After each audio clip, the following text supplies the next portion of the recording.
Saudara-saudariku terkasih di dalam Tuhan Yesus Kristus, semoga kita semua dalam keadaan sehat bersama keluarga.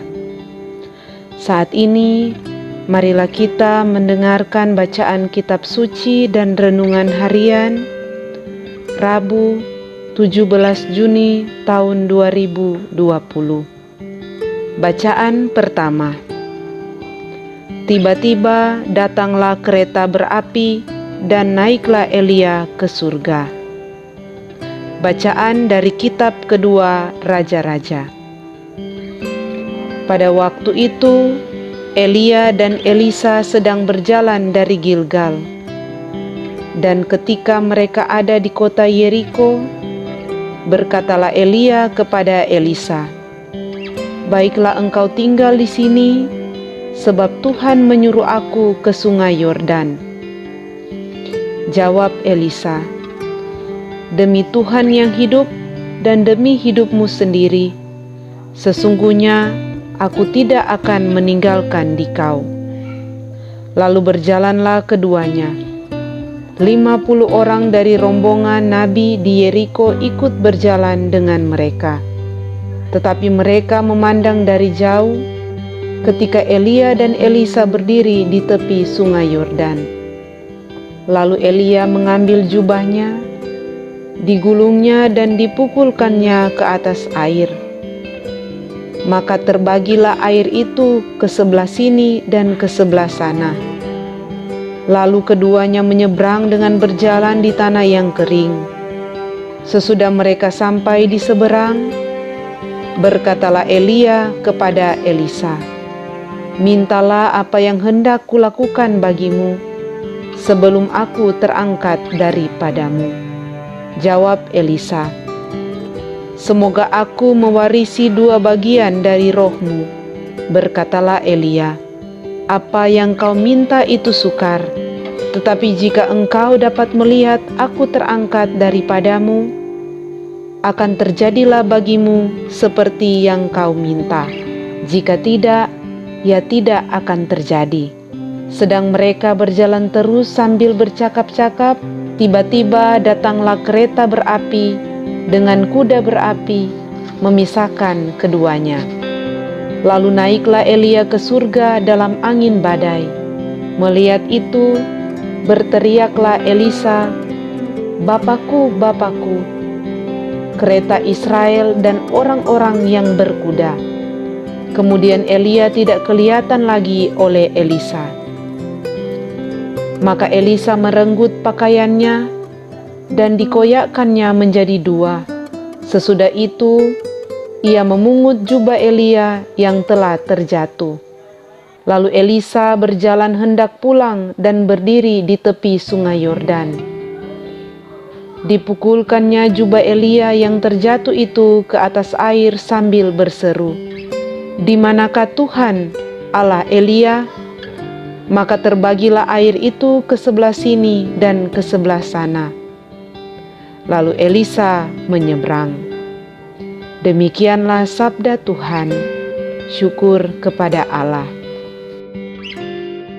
Pembacaan Injil saat ini diambil dari Injil Matius. "Bapamu yang melihat yang tersembunyi akan mengganjar engkau." Inilah Injil Yesus Kristus menurut Matius. Dimuliakanlah Tuhan. Dalam khotbah di bukit, Yesus bersabda, "Hati-hatilah, jangan sampai melakukan agamamu di depan orang supaya dilihat. Sebab jika demikian, kalian takkan memperoleh upah dari Bapamu yang di surga.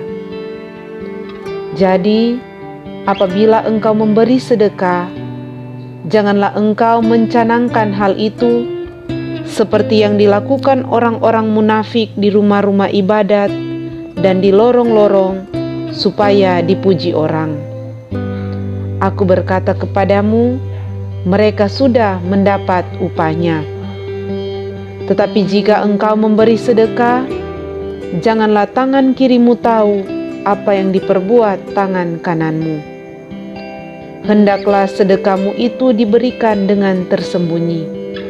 Maka Bapamu yang melihat yang tersembunyi akan membalasnya kepadamu. Dan apabila kalian berdoa, janganlah berdoa seperti orang munafik. Mereka suka mengucapkan doanya dengan berdiri dalam rumah-rumah ibadat dan di tikungan-tikungan jalan raya, supaya mereka dilihat orang. Aku berkata kepadamu, mereka sudah mendapat upahnya.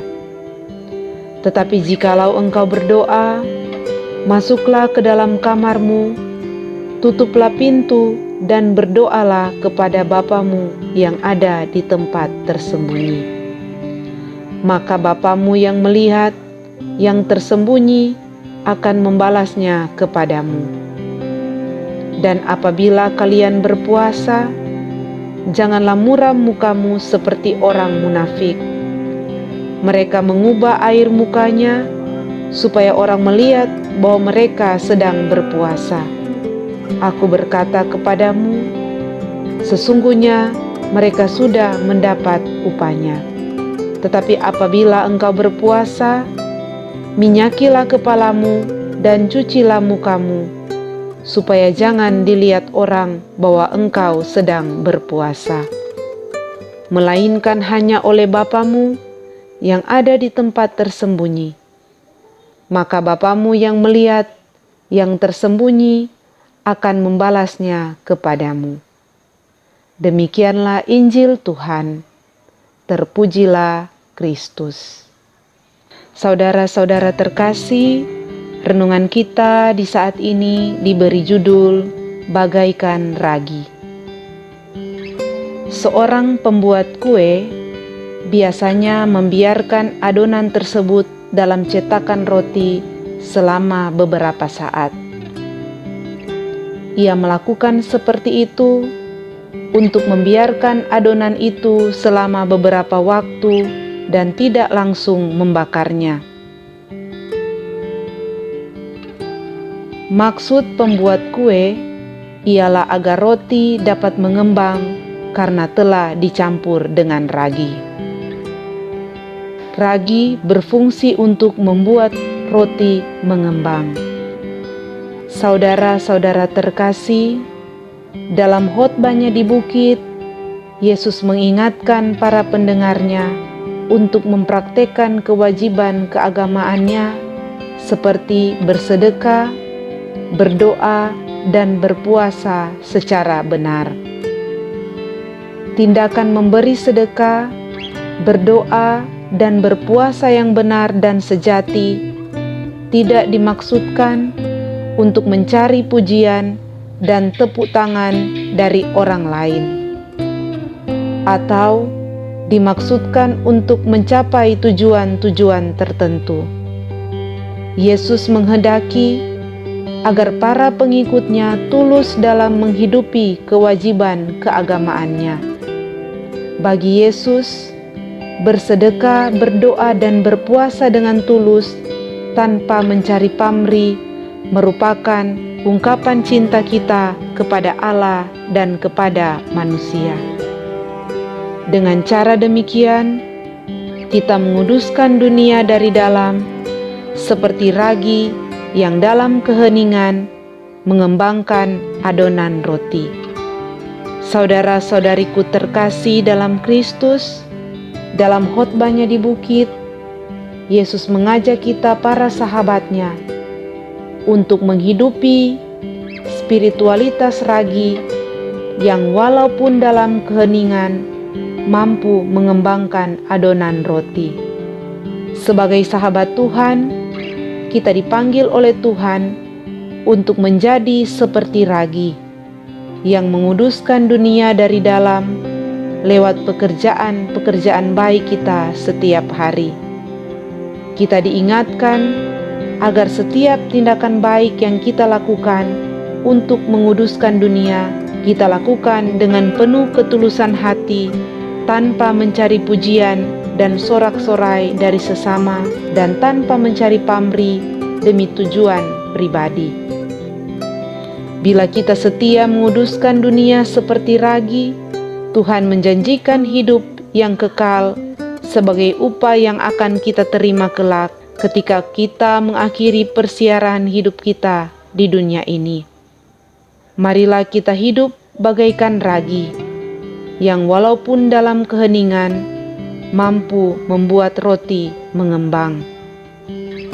Marilah kita melakukan kewajiban keagamaan kita dengan ketulusan hati sebagai bentuk cinta dan kasih kita kepada Allah dan kepada manusia. Semoga demikian.